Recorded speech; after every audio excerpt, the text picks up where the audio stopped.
Aubrey awakens on Wednesday, the 10th of spring, and she looks on the TV somewhat impulsively, compulsively, not really, not really knowing why she's doing it. She's just sort of doing it automatically.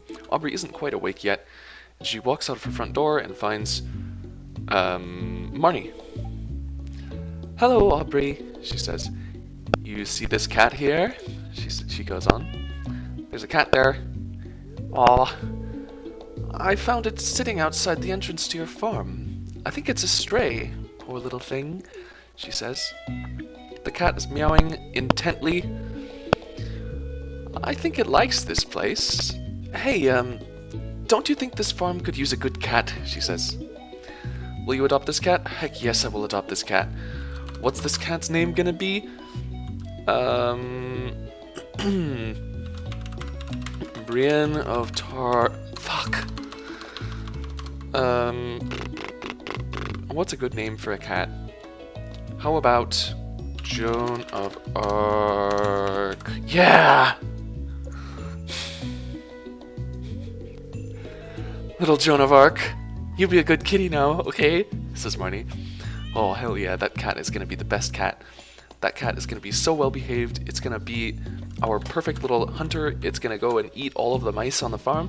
It's gonna be super happy all the time because that's what little cats named Joan of Arc are like. Holy crap. What a fantastic development. Aubrey has completely forgotten whatever it was that she was thinking about before Marnie showed up with a cat. So now she's just happily picking up a whole lot of potatoes and watering the plants.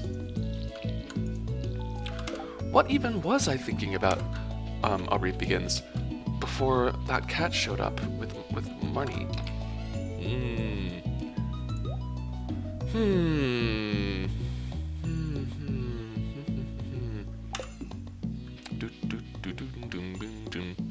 What was it? Jesus. I actually don't remember, she concludes. Oh well.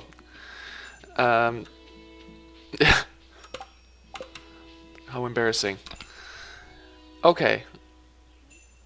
Logs. We don't have enough to make another chest.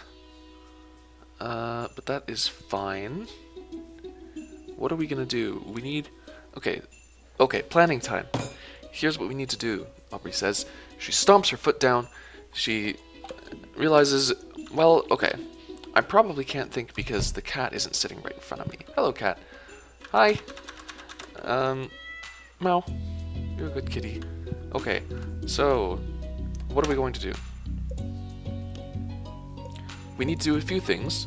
We need to build up the farm. We need to give gifts to people. We need to go exploring. Oh, yeah. Okay.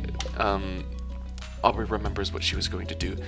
"Goodbye, little Joan of Arc," she says to the cat. She gives it a little pat on the head and scritches behind its ears, and the cat is quite happy. Okay. Aubrey realizes that she can probably trick Clint into believing that she has gone adventuring, when in reality, she's actually just picking the copper ore out of her pack. That's right. That's right. Okay. So, that's what she's going to do. She's going to try to trick Clint into giving her the money when she has not actually gone and found it for herself. Perfect. Let's put away this watering can. Let's take this wood as well, and the stones, and the coal, and the sap, and the pine cones. Wow. And let's put away the sword. No. We want to keep the sword. We want to put away the hoe, actually. Okay. Aubrey, feeling a little bit too excited, too proud of herself for having come up with a plan to trick Clint, holds a piece of sap over the top of her head triumphantly. And now she decides she will pick up this daffodil and heads straight over to Clint's house. She passes by some birds who are happily singing. She passes by Shane, who is resignedly walking to work at Jojoco because he is a slave in the corporate machine. Fantastic. Aubrey continues to walk past Lewis's house, and she walks over a bridge. She walks by a drink stand that is not currently in operation, and she waltzes straight up to Clint's door and throws the door open. Hello, Clint. I have been adventuring, and look at this. I have with me all of these coppers that I got just for you, Clint. You brought the ores I requested. Thank you, he says. I like to inspect the local ores from time to time to keep track of quality and abundance, he goes on. Let me just take a look at these. Oh, I see. Aubrey is starting to sweat a little bit. She's not really, she's not sure why Clint is saying, I see, but she's really worried that Clint is saying, I see, because he recognizes these particular copper ores and is getting angry at Aubrey trying to trick him. Clint goes on. Thank you. You can keep these ores. They're of decent quality, he says. And here's your payment, as promised, he says. Holy shit. Aubrey mutters a thank you. Thank you, she says, and just looks straight forward as she exits Clint's shop, and she cannot believe that that actually worked. She sees Penny coming past and decides to give her a daffodil. Thanks, this looks nice, she says. You're welcome, Penny. We don't have a school here, but I'm doing my best to give Vincent and Jazz a proper education, she says. You have earrings. I never noticed that before, Penny. Every child deserves a chance to be successful, she says. Jazz is very good at math and reading. Vincent is good at... well, he has an active imagination, she says. I'm glad to see that you are a positive person and that you like to compliment your students, Penny. It's a good sign. It really is. Says Aubrey. Here's Vincent. He's trailing behind. I want to look for bugs, but Mom gets mad when I'm all dirty, he says. It's a tough choice, he says, with a big smile on his face. A big, dirt-rummaging, mud-rolling grin. He just looks super excited. He sees like a mud puddle, and he just wants to jump into the mud puddle and get all covered in mud. And he wants to pick up worms and grubs and play with them and learn about them. You know what, Vincent? You should probably do that anyway. I know your mother doesn't want you to get all dirty, but you should really do it anyway. I mean, from adult to kid, I'm telling you right now, do it anyway. You'll not regret it. You won't regret it. You'll be happy that you did it. Jazz? Jazz says nothing. She's distracted.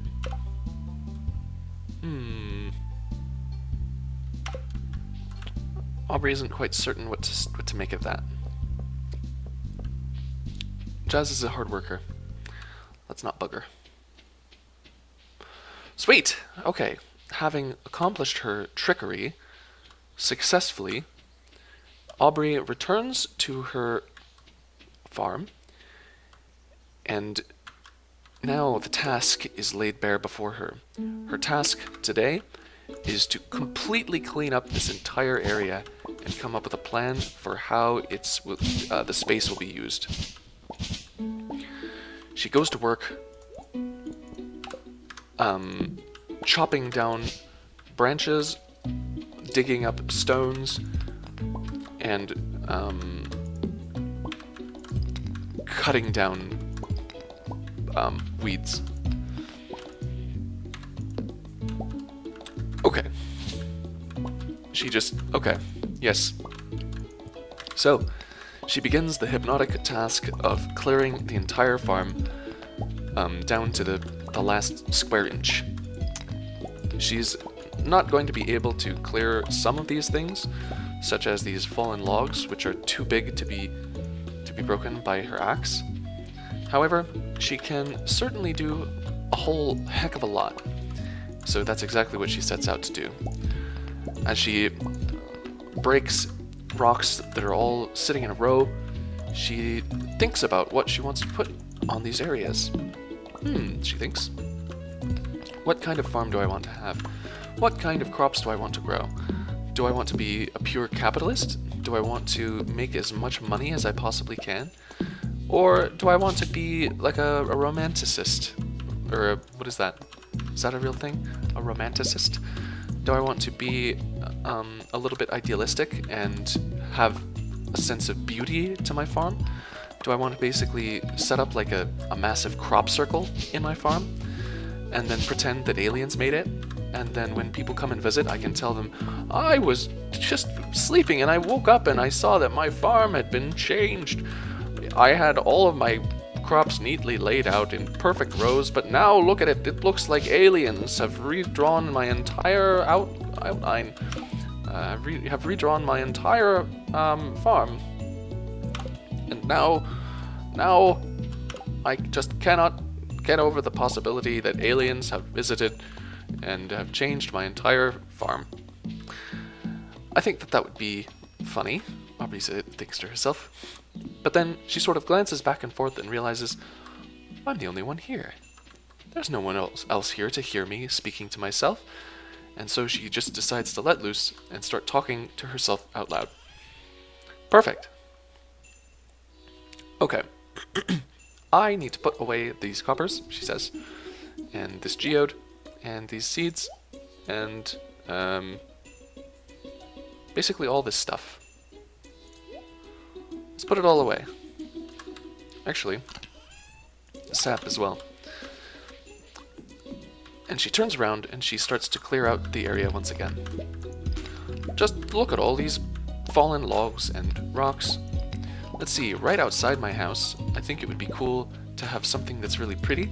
Maybe I'll have a farm that's dedicated to growing tulips right here, or various other flowers. I'll just have a field full of flowers, and it'll be beautiful, and it'll be multicolored, and anyone who comes and visits my farm and visits me at my house will just look down and see this massive array of colorful flowers, and they'll think, oh my god, this is the most beautiful farm I've ever been to.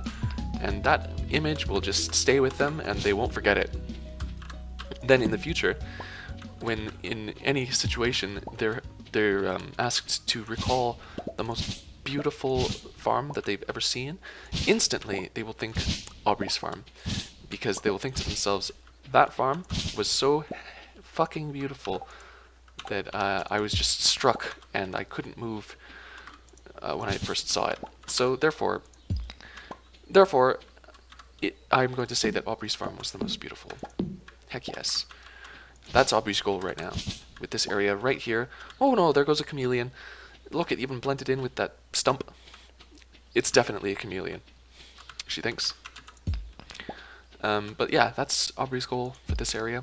She wants it to be so beautiful that she will retroactively win any beauty contests that occur in the future. That's a pretty hefty goal, but Aubrey thinks that it can be done. So, what about up here on this little platformy area? What goes up here?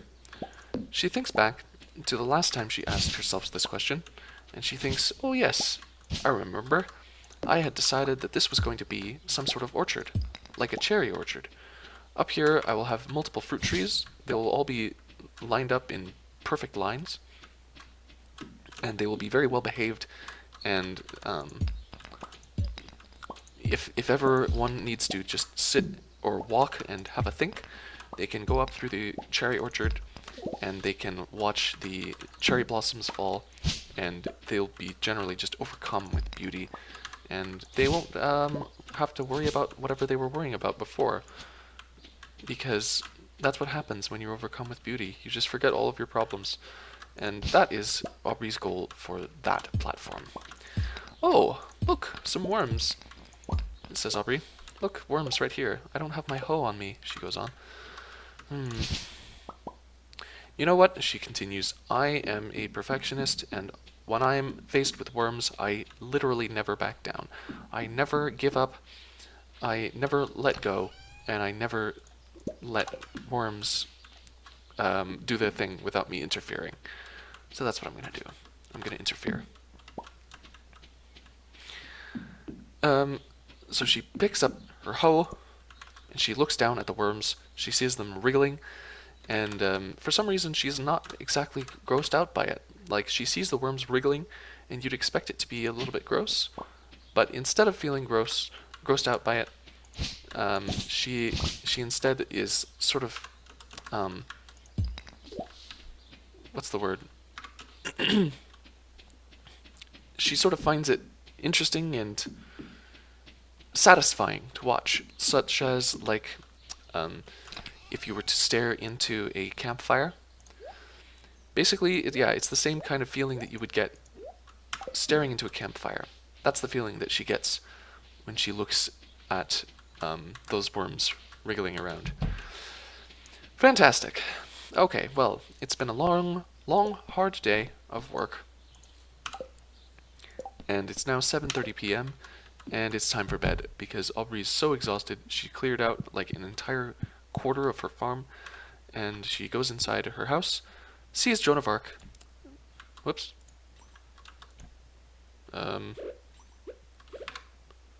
She tries to pet Joan of Arc, but Joan of Arc is fast asleep, so she just jumps into her bed and falls fast asleep.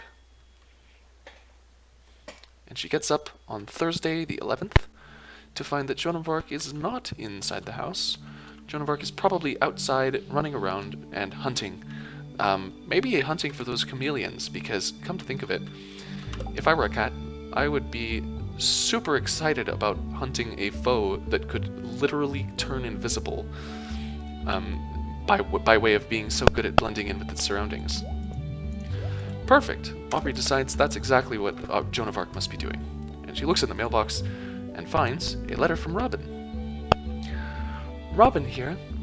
I know there's a lot of stone scattered around your farm. If you have a surplus, you might consider having me build a well for you. Wells can be placed all over your farm and serve as convenient places to refill your watering can. Just swing by my shop with 75 stones and 1,000 gold when you're ready for it, says Robin. Aubrey strongly considers this, as it was slightly annoying to have to run all the way down to the river to fill up her watering can.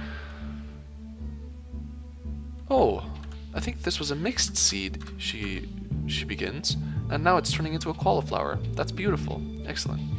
Okay, she goes back to her mailbox and looks inside once again. It's a letter from Robin. Missing! I lost my favorite axe. If you find it, please return ASAP. I'm having a tough time without it. There's 250 gold in it for whoever finds the thing. Robin. You know what, Robin? You have been kind to me, and now I am going to return the favor. I'm going to look for your lost axe, Robin. Yep, that's exactly what I'm going to do. So, Aubrey sets out, but first she goes into her chest, searches through her heart, and finds a spring onion to give to Leah if she sees her. Perfect. Aubrey sets out in the direction of Robin's lost axe. And Aubrey struggles to remember the path that she must take to exit her farm, as it doesn't exactly make a lot of sense. But she remembers anyway, and successfully exits her farm.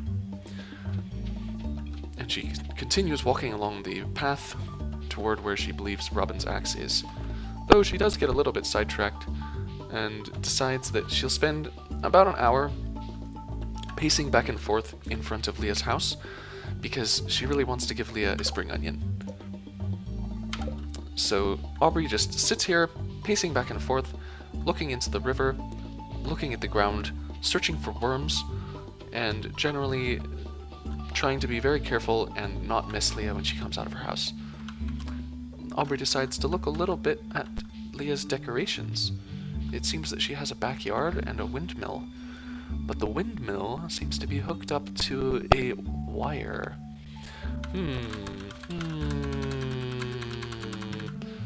Okay, there is one piece of evidence. Look for clues, Aubrey thinks. there is a what looks like a chimney, but there's no smoke coming out of it. So Aubrey thinks, okay, it could be that this windmill is an actual electrical power source, providing electricity through this cable, which goes into Leah's house and powers an electric furnace. And the excess air, hot air from the electric furnace comes out through this chimney.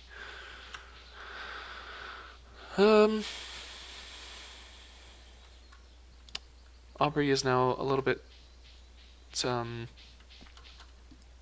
uncertain. She was expecting Leah to come out by now, but she has not yet come out. So she's losing interest and decides that maybe she should just meet up with Leah later. It's probably a mistake, she goes on, but what are you gonna do? And Aubrey looks around, trying to find the axe. Holy crap, she just stumbled right upon it.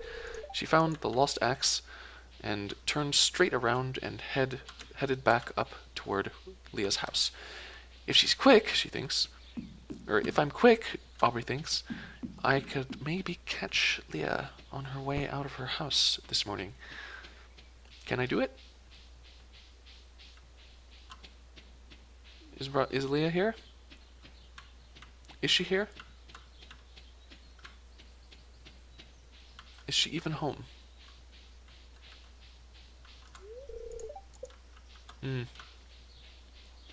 Well, Aubrey begins. I suppose I should just let it go. But being that it was now 11:50 a.m., she decided to give it one more try. Maybe Leah would come out of her house at noon. Leah? Yes! Leah! I don't know why you were in your house until noon. Maybe you sleep in really a long time every morning. But here, I have something for you. I have a spring onion. This is a really nice gift, thank you, she says, laughing. There's actually a lot of wild food in this area, if you know where to look, she says. I've been having fresh salads almost every day, she says. What a fucking fantastic thing to be able to say. Leah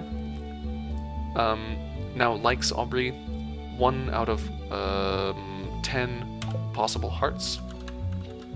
And Aubrey is very happy about this. And Leah goes off exploring in the distance, presumably looking for more stuff for her salads. Fucking fantastic. So now, Aubrey decided she needed to go and find Robin, because whatever Robin's whereabouts, she would certainly need to have her axe back. Hello, Gus. I know you've been infected by the virus, so I'm not going to get too close, she thinks. She searches the bar for Robin, but Robin is not in the bar at 1:20 p.m. on a Thursday. So, instead, she goes looking... Oh, hang on. Yes! Oh my fucking god. Maru is hard at work. There we go. Hello, Maru. I plan on spending a lot of time with my telescopes this summer, she says. Maru is a scientist. She's an engineer. She's super awesome. And look, here's Jody. Dr. Harvey, I'm worried about Vincent's height. Isn't he a little short for his age? She says. Oh no, not Jody too. Is no one safe? Is nothing sacred? Nutrition is important, so make sure and eat well. Try to increase your vegetable intake, he says. Home-cooked meals are best. Do you cook? Jody? Oh no, she's infected. Do I get a lollipop for being so brave? Says Vincent. Oh no, they're all infected. That's why they're in here. Close the door, quick, run! Oh, no, no, God, please. Please, no. Please, no. Okay. Aubrey's panicking. No, I don't want to talk about the saloon. Ooh. Holy crap. Yes. Some poor sod wants someone to take revenge on those slimes. So when Aubrey learns that someone wants revenge to be exacted upon slimes, she is the first person to jump on that. She hates slimes with her entire being, and she just wants to see them dead. So win-win, basically, when somebody puts a bounty on slime. Slime, of course, being the slime that slimes produce. So yeah, it's like putting a bounty on a person's head, but people have heads and slimes have slime. So yeah, it's a bounty on slime. Fucking holy shit. Robin, I have your axe. Hey, you found my axe! What a relief, I almost chopped my toe off with the other one I was using. Thank you, she says. Robin, looking just a little bit longer than she had in the past, Robin is starting to like Aubrey, and starting to come to realize that Aubrey is a worthy addition to the community. And Aubrey collects the 250 gold that Robin had given her. Slime Hunter. In the next 2 days. Okay. Aubrey was fairly certain that there was still time for her to clear out the rest of her farm, but then she planned to go into the mines and kill... Actually, hang on, how many was that? 4 green slimes? That's nothing. Aubrey changes her plans. Instantly, she just turns she just pivots on her toes and decides to sprint up to the mines and kill some slimes. She thinks that that is a fantastic way to end Thursday, the 11th day of spring. And she will remember this day, the day when she both helped her community and got revenge on some horrific monsters. She enters the mines, pulls out her sword, which was attached loosely to her belt, and she just pulls it out and does a quick draw. Avast! Avast, ye slime! How dare you slime me, you slime? She says, having too much fun altogether fighting these slimes. Oh my god. These slimes are getting the jump on her. But she won't have it. Aubrey corners the slime, hitting it repeatedly with the sword, slicing through its gelatin-like flesh, and pushing it back against the wall, and preventing it from doing anything of any sort. The slime is just repeatedly being slammed back into the ground, into the wall, being forced into a position where it can't do anything. That poor slime. It doesn't stand a chance. But Aubrey doesn't care, because it's a slime, and she hates them. Excellent. She feels pretty happy about this, actually. She feels no sorrow. She does not feel bad in any sense. And actually it brings her a bit of cathartic pleasure. She finds the fourth and final slime of the day and just slays it without a second thought. Perfect. She now has to go and talk to Lewis, who was the one who had put the bounty on Slime. Excellent.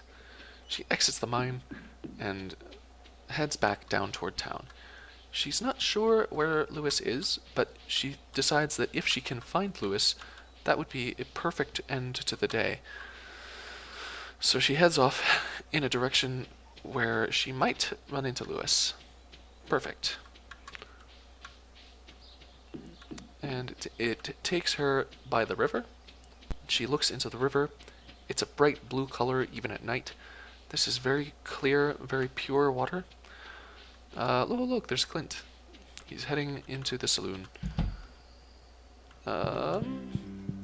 Aubrey enters the saloon, looks around, does not see Lewis, does not have a present for Pam.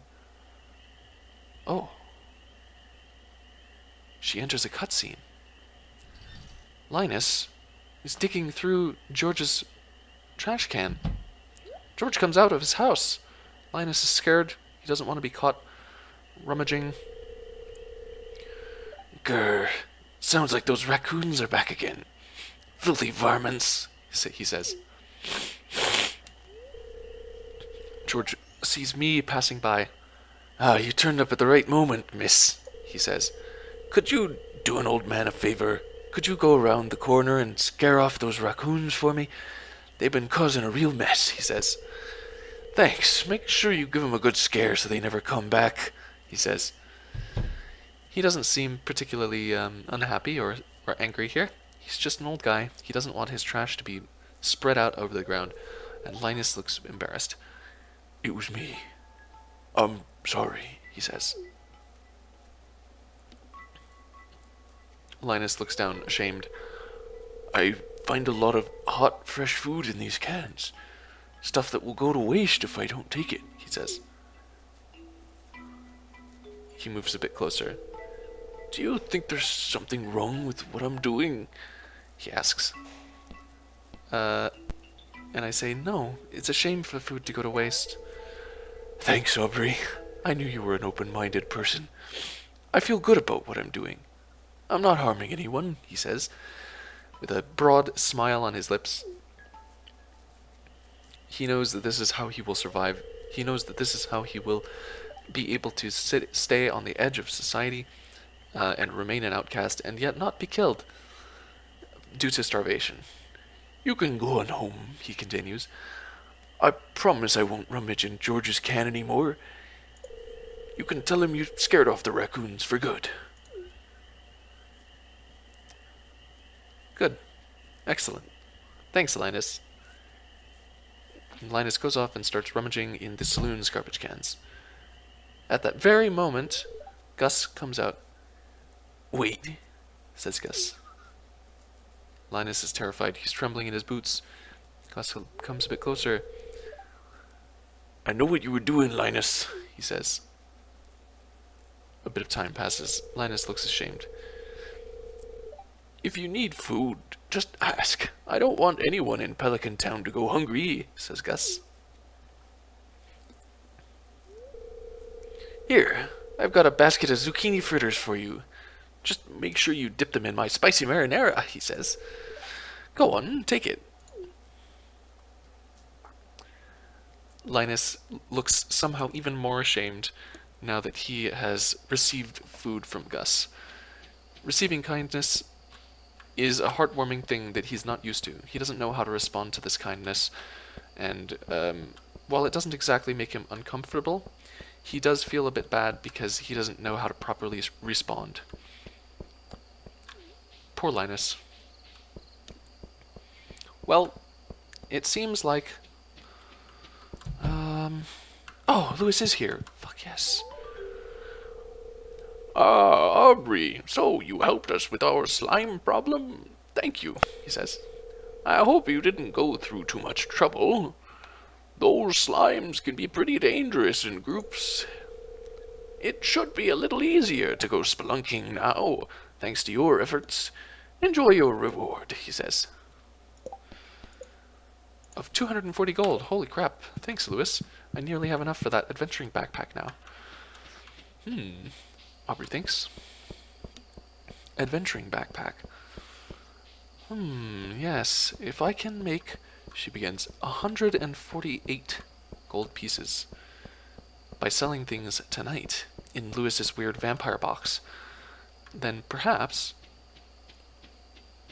well, no, not even perhaps. If I can sell 148 gold worth of stuff, then I will have the backpack. She thinks. Excellent. She takes out Well, first things first. First things first, she puts away some of the stuff that she had picked up. She takes a cherry bomb. She takes a silver anchovy. In fact, the same anchovy that was really smart and was protecting that treasure chest. She takes a silver leek, a silver spring onion. Um, Actually, she decides to put the intelligent fish back in the chest. She sort of looks into its eyes, and it's not quite dead yet. Like, it's been sitting in this wooden chest, but it isn't dead. It's still wriggling, it's still alive. It sort of looks at her with intelligent eyes, and she feels very uncomfortable doing anything with it. So perhaps, she thinks, she will be able to take this anchovy and somehow return it to a useful place and give it a task. Great. She decides to sell the silver leek, the silver spring onion, 4 potatoes, 3 sardines, and a bomb. Great. Perfect. Alright. And she puts away all of the things that she was carrying and takes the watering can. Fantastic. And she also takes the sword and the hoe. Great. Okay. Aubrey plans to, first thing in the morning, go and get that backpack, and then come straight back and finish clearing out the farm. Perfect. She goes into the house, sees Joan of Arc sitting happily on the ground, pets Joan of Arc, and the cat meows happily and lovingly before they both go to sleep for the night. And lo and behold, Aubrey has made way more money than she needed to make, which is perfect. Perfect. Perfect, perfect, perfect. Aubrey wakes up on Friday, the 12th. It appears to be raining, which is absolutely fantastic because she has so many crops and does not want to water them all. And now she doesn't have to. Perfect. She goes and checks her mail. Dear Aubrey, tomorrow we're holding the Egg Festival in the town square. You should arrive between 9 a.m. and 2 p.m. if you'd like to attend. You wouldn't want to miss the annual egg hunt, he says. Mayor Lewis. Alright. So, Aubrey puts away the watering can because she will not need it. And decides, oh yes, she decides to go through with her plan of buying the adventuring backpack. Excitedly clicking her heels, she jumps into the air and starts skipping down the path, heading straight towards Pierre's general store. She reaches the familiar cobblestone path, and the clop, clop, clop of her feet on the stone path just fill her with joy, because she knows that soon, at 9 a.m., she will be inside of Pierre's shop, and she will be purchasing a backpack. But for the next 2 hours, she has to entertain herself by just running back and forth and splashing water everywhere. There's like pools, little puddles forming in the cracks in the sidewalk, and she's stomping on them and causing water to splash all over the place because she's so excited. No longer will she be burdened by only having a single 12-slot backpack. No longer will she be frustrated at not being able to carry literally anything. No longer will she be embarrassed because it looks as though she's super anemic and cannot carry even the slightest of burdens. And she's very excited for all of those things to come to an end. And holy shit, she cannot contain her excitement. She just runs around in circles. She holds up her sword at things. She just practices some like stances, some battle stances, because she knows that in the coming days she will have to spend an enormous amount of time in the mines, exploring, trying to kill literally every monster in existence, and that she will be able to do this because of her increased backpack capacity. She glances down at her watch and realizes, holy crap, Pierre's is about to open. It's 8:50 a.m. I'm gonna pace back and forth, and look, she looks into the door and she sees Pierre coming towards the door, and he unlocks the door and Aubrey just pushes her way inside. Pierre, you beautiful man, I am going to buy this backpack right now. Give it to me. And she buys the backpack. You got the large pack. Your inventory space has increased to 24, it says. Oh my god, look at this. It's so beautiful. Pierre, you're a beautiful man, and I love you. Here, let me buy some seeds from you, she says. What do I gotta get? I can get cherries.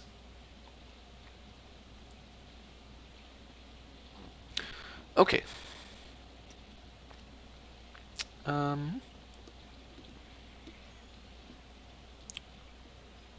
Potatoes.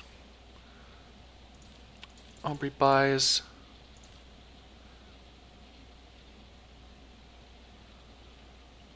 Aubrey buys 6 potato seeds and 1 more cauliflower seed, nearly completely expending her entire supply of wealth.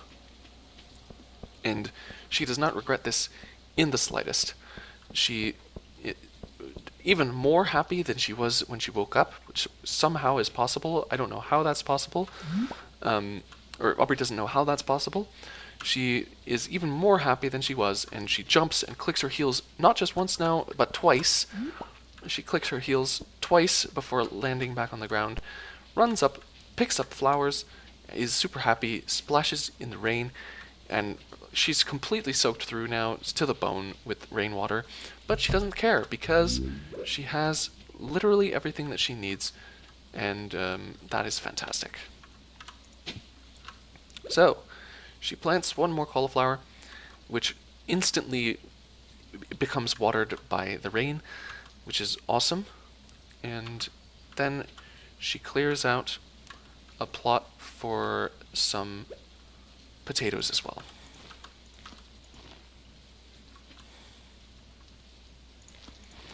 Though they don't look very organized. It doesn't matter. It doesn't matter to Aubrey, because she's still so elated from having successfully cleared out from having successfully increased her storage capabilities.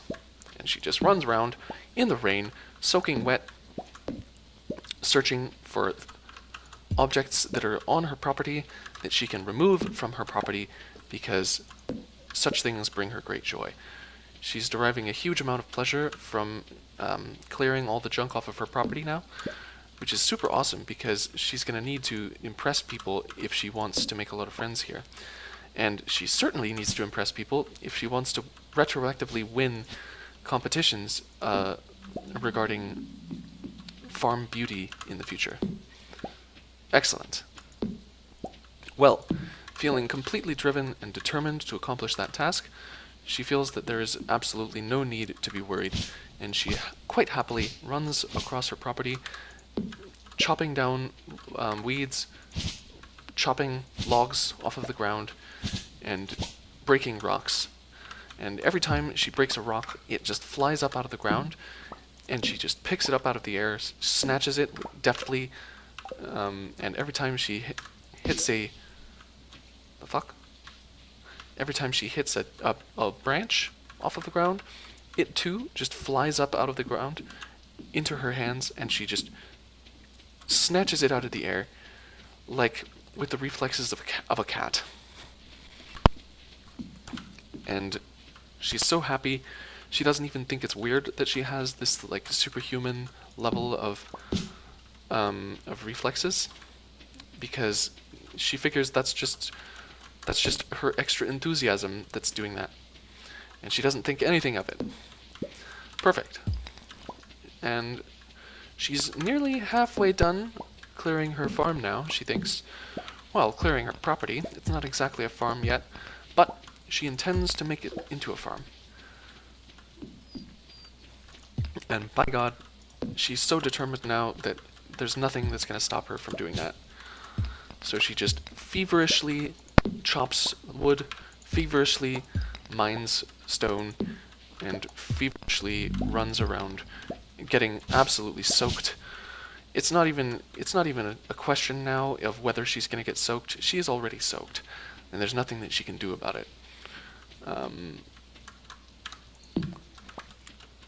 it's so much water now, honestly, that like her clothes are like sticking to her skin now, and her skin is getting a bit clammy. Um, it's like it's like it's it's like creating a bit of a rash on her skin because the clothes are like chafing against her skin because her clothes are now completely pasted to her skin, and they don't want to move against her skin, but they have to because of her joints, like her elbows, her like thighs, her shoulders. They all have to pivot, and the clothes don't want to, so like it's creating a bit of a problem, and it's causing a bit of pain for her, but it doesn't really even register in her mind because it's all for the greater good, and she knows that she cannot stop because if she loses any momentum, she will become discouraged, and it will no longer result in a clean farm. So she just forces herself to continue through the pain, and she finally clears out the majority of her farm. Excellent. So, she's discovered a little pond. This is quite a nice spot, actually. She ponders what to put here. What could I put here, she wonders. Well, it's sort of an isolated area. Maybe I could put here items that are sort of pretty in small numbers, but that would become troublesome in large numbers. So things that are modest yet elegant. Modest yet elegant. Maybe like some cattails, she thinks. Maybe, she begins. I could put some cattails around this pond, and then maybe have like a maple tree. Maybe like one of everything. Maybe this could be an area that is decorated not for maximum produce, but instead maximum beauty. Holy fucking shit. What is going on here, she wonders. She climbs a set of stairs and is faced with an absolutely terrifying scene. There are dark rocks and weird egg-like constructions and copper geodes everywhere on this raised platform, and it looks sinister, frankly. It looks a little bit terrifying, and she tentatively starts to mine this area and the copper and whatever the fuck this thing is. What is that? It's just a geode. It's just geodes, free geodes, she realizes. All of these egg-shaped things, oh, they're all geodes. Oh, free geodes. That's awesome, she concludes. Awesome, awesome, awesome. And she now wonders, what would happen if I mined all of the items up here? Would they respawn? Let's do it, she concludes. Let's mine all of these things and then see what happens. Momentarily, she's distracted by a set of worms poking up through the soil. And it turns out the only thing those worms were hiding was 3 stones. 3 basic, scrubby little stones. However, she takes the stones anyway. Bizarrely fascinated by them. Well, Aubrey realizes that she is having a hard time now lifting her arms off of the ground. She's having a hard time moving her legs across the ground, having a hard time doing most basic tasks because she's just absolutely exhausted. So she decides that it is time for her to go to bed and have a good sleep, whereupon she will be completely reinvigorated and will be able to finish what remains of the task. But actually, she begins, it looks as though I'm completely done. Holy shit, she thinks. I think I'm done. There was just that one stick on the ground. Aubrey weighs her options. She sees the stick on the ground, wants to hit it with her axe, but does not want to become permanently exhausted. But the risk is not that great, so she picks up the log, only just then to begin feeling exhausted. So she figures it was worth the risk, and upon returning home, she deposits all of the items that she received in her frenzy, her cleaning frenzy, and decides to plant these 2 sets of mixed seeds that she found. Perfect. And having completed an enormous list of tasks over the course of the day, she decided to go inside, pet Joan of Arc, and then go to bed. And in the night, she dreamed once again so deeply that she dreamed about being better with her pickaxe. And then she realized that she knew how to build a staircase. She had seen other staircases before. She had seen, like, stone staircases. Like,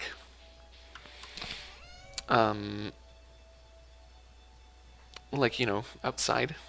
Sort of like this one outside of her house, but made of stone. And she had seen wooden staircases, such as the one that she had just pointed to. And she was absolutely certain that it was not complicated at all, and that in fact she knew exactly how to do it herself. Perfect. Well, she began the day, Saturday the 13th of spring, by watering each and every single one of her plants. She was a little bit sad at the lack of order in her farm, because of various crops taking different amounts of time to grow, and finding strange numbers, strange quantities of different crops, making it difficult to create a farm that is visually appealing or ordered in any meaningful sense. However, this did not bother her, because of the resounding success that she had experienced in the last 24 hours. She decided to put away her stuff, and now, she decided that now was a perfect time to go and see the wizard.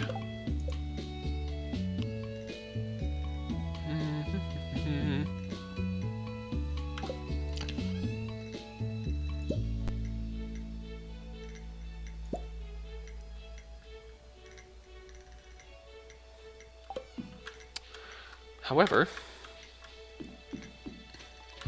knowing that everybody wakes up at an absurdly late hour compared to herself, she knew that there would not be much point in attempting to go straight there, so she decided that it would be better for her to go and explore and forage a little bit.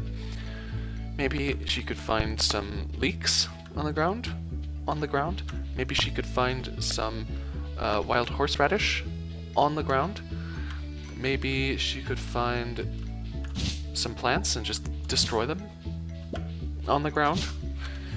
Maybe she could find some worms and just dig them up off of the ground. However, she took so long thinking about what she was going to do that it became very close to 9 a.m. anyway. And so she went straight up towards the wizard's castle. However, she could not stop herself from being distracted by the presence of a wild horseradish. Oh no, the egg festival. The egg festival has started. Aubrey has completely forgotten about the egg festival. However, she was pinged psychically, probably by, like, what's her name? Emily. Because we suspect that Emily is potentially psychically inclined, or Aubrey thinks, and if anyone were to ping me psychically, it would be Emily, she concludes. And she heads straight into the egg festival. She sees Pierre hard at work, once again, behind the counter.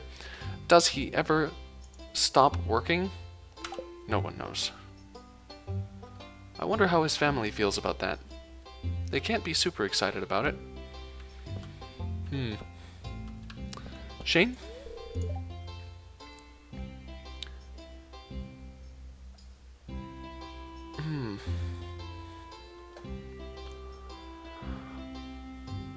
Our hens have been working overtime to prepare for this festival, he says. They deserve the best tonight. Bowls full of sweet yellow corn. Shane looks very happy. He loves his hens, and he wants them to have a treat for being so productive and so good at what they do. No one really talks to me. I just come for the deviled eggs, he says. Or Linus says. Clint? Is there any more food? He says, looking a little disappointed. Aubrey wonders if maybe Clint is a vegetarian, because there's plenty of food here. Though, looking a bit closer, it appears that there's some ham, a salad, another salad, some desserts, and a lot of eggs, and maybe some corn. Yeah, you're right, Clint. This isn't a very extravagant selection. Are there other foods nearby? You're right, Clint. Gus, this was your responsibility. I hope everyone's enjoying the food. I've been cooking for days to get everything ready, says Gus. Fried eggs, boiled eggs, poached eggs, deviled eggs, scrambled eggs, chocolate eggs, you name it, he says. All egg-related. All egg-related foods. Yeah, I put something nice into the punch, says Pam. What the fuck, Pam? Why? Shh, that's just between you and me, kid. Alright, Pam. Whatever. You asked me to keep a secret. I can keep a secret. Give me some of that punch. I need some of that. That's how I'm feeling right now, Pam. Wait a second, Aubrey thinks. I was trying to avoid becoming like Pam. Though maybe it's not so bad. Maybe she's not a bad person. Maybe it wouldn't be that bad to become Pam. Demetrius? Egg. What a strange thing to eat, says Demetrius. What do you mean? People have been eating eggs for millennia. I'm betting you, Demetrius, that people have been eating eggs since before there were people. In fact, I'm fairly certain even that some dinosaurs ate eggs. Demetrius. Maybe you're saying that eggs are an outdated food, that no one eats them anymore. Well, whatever you're saying, I encourage you to eat the eggs because that's basically the only food we have here, and if you don't eat them, you're gonna starve. Robin? Spring is a busy time of year, so it's nice to have a day off to catch up with friends, she says, with that familiar sly smile of hers. Abby's always loved the egg hunt, ever since she was a tiny girl, she says. That's good to know, Caroline. That's one thing I can talk to Abby about. Sometimes I'll hide an egg too well and no one finds it, says Willie. Well, until summer rolls around, then the hot air starts to bring out the rotten smell, he says. Cool, Willie. Do us a favor and go back and retrieve all the eggs before that happens, please. Here's Marlin. Even with my bad leg, I never miss a town festival. You have a bad leg, Marlin? What happened? Did you get hit by an arrow in the knee? And now you can't use your leg? Is that what happened, Marlin? Tell me. Hello, Maru. I always look forward to these gatherings. It makes the valley feel like a real community, she says. The children have been looking forward to this festival for weeks, says Benny. They're all, look, Jazz and Vincent are circling around each other, quite hypnotically, actually. They're moving in perfect unison. They're moving in a perfect rectangle. It might even be a perfect square, depending on how coordinated they are. But look, they're not changing speed or anything. What the fuck are they doing? Is this some kind of game? Jazz? Whoa, you look sad. You look like you have tears welling up in your eyes. I hope I can find some eggs before Vincent takes them all, she says. Vincent, be nice to Jazz. When does the egg hunt start? I'm so excited, he says. He just can't contain himself. Maybe that's why they're running around like that. Oh shit, I've broken them. They were moving in perfect unison. Now they're still moving in perfect unison, but the phase difference has been altered. No longer are they pi out of phase. They're more like pi over 12 out of phase. Jesus, that's a little bit scary. Oh man. Demonic. That's what that is. Demonic. Okay. Elliot? Taxing breaks from work can make you more productive. Oh wait. Taking breaks from work can make you more productive in the long run, says Elliot. I agree. Hey, Leah. This fruit punch is unusually good, she says. Laughing. Yeah, I could tell you why, Leah, but I'm not gonna, because I made a promise. That's right. Even you, I won't tell everything. That's how you know you can trust me. Emily?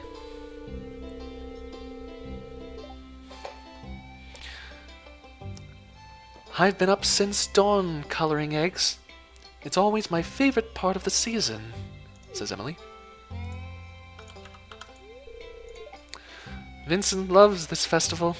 It's a joy to see him so happy, she says, smiling wanfully toward where Vincent and Jazz are creating their demonic summoning circle. Who knows what they're doing over there? Jesus. Welcome to the Egg Festival. Compliments of my wonderful brood of hens, she says. Do you think everyone's ready for the egg hunt yet? Says Lewis. No, I haven't finished bothering everyone yet, Lewis. I haven't even spoken to half these people. Holy crap, I can't ignore them. George? What's everyone so happy about? Eggs. Why eggs? I have no idea, George. I wasn't the one who came up with this. This festival has been a tradition for as long as I can remember, says Evelyn.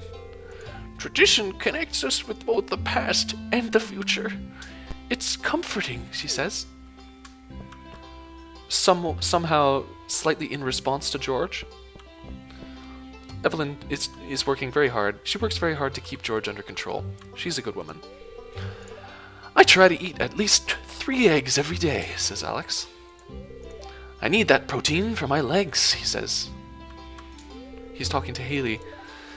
This festival is all right, but what I'm really looking forward to is the flower dance, she says. That was surprisingly positive and not problematic, Haley. It seems that you're in good spirits today. I'm glad to hear it. We used to do a rotten egg toss. Mayor Lewis put an end to that pretty quick, says Sebastian. Ugh, my doe's allergies, says Sam. Poor Sam. Poor Sam. Searching for eggs is like going on a treasure hunt, says Abigail. You're the one who wins this every year. Abigail, I don't trust you. I think that you're hiding eggs on you. I think that you bring eggs with you and then you pretend like you found them all during the egg hunt. I've got my eye on you, Abigail. Eggs definitely have a place in the well-balanced diet, Harvey says. Oops! I should take off my doctor's hat for the time being, he says. You have a nice mustache, Harvey. Just saying. Alright. Have I spoken with everyone? Have I spoken with 28 people?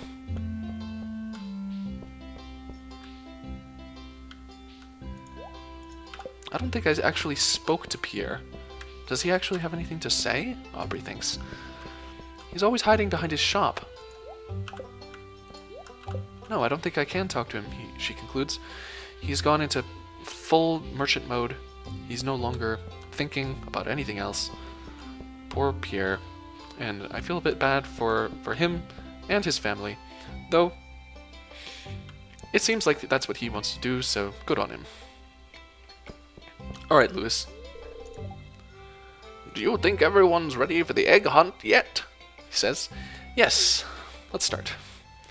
Let's do this. Let's do this egg hunt. Aubrey readies herself.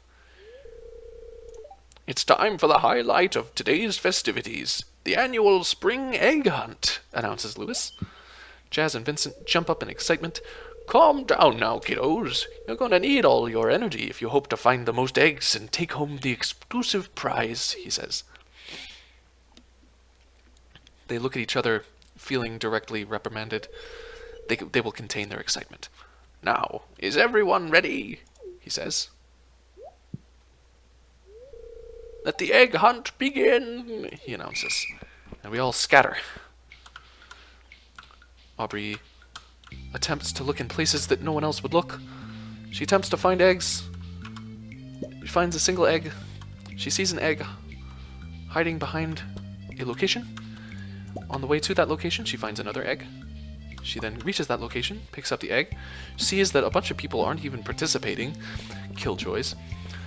They should be participating. Come on, people. Where's your holiday spirit? There's Abigail up there, probably just reaching into her coat pockets and pulling out eggs and acting like she found them on the ground. Aubrey picks up a seventh egg, sees Vincent somewhat mournfully looking at a rock, wondering if that rock might be an egg. Poor Vincent. He doesn't know what eggs are. He doesn't know what eggs look like. He wanted so hard to win, but he doesn't even know what an egg looks like, so he had no chance. Wow, just look at all these eggs, he says.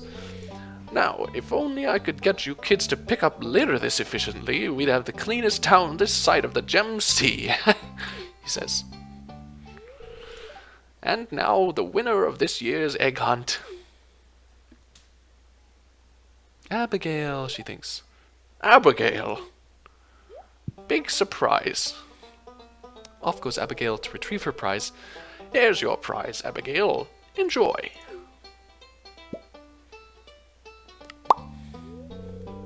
Well, that's it for this year's Egg Festival. Thanks for coming, everyone, he says. And the entire party just vanishes and scatters into the world. And it's finally 10 p.m., and here Aubrey is at her house. And she goes inside to find Joan of Arc sleeping happily in front of the fire. She decides to light the fire so that Joan of Arc is a bit warmer, and then she goes straight to bed and goes to sleep.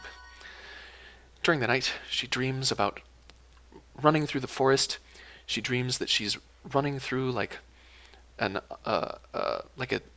loosely foliaged forest with ferns and trees, and she can just see all of the edible plants and seeds and things that are all over the place, and she realizes that she understands how to make a survival burger, and she understands how to carry herself such that her axe moves a bit faster. These are good dreams.